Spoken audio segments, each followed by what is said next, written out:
Yesus deebi'ee dhufa. Tasalonqeeshan afurratti obboloota nana isin garuu dukkana keessa waan hin jirreef guyyaan sun akka hattuutti isinirra bu'uu hin danda'u. Isin hundumti keessan ilmaan ifaati, ilmaan guyyaatis. Nuyi warra halkanii yookaan warra dukkanaa miti.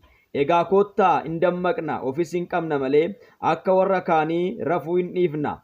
Warri rafan halkan hin rafu, warri machaa'anis halkan hin machaa'u. Nuyi garuu warra guyyaa erga taane of hin qabna. Yesuusidhaaf galanni guddaan haa ta'u. Yesus Kiristoos deebi'ee dhufa. Deebi'ee dhufuun Yesus Kiristoos gooftaa keenya Yesus Kiristoos akka hattuutti dingata dhufa waan ta'eef qophaa jedha. Dammaqaa jedha. Obboleessa koo akka hattuutti akka sirra hin buuneef guyyaan sun dammaqi qophaa'i dhaabadhuuti gooftaa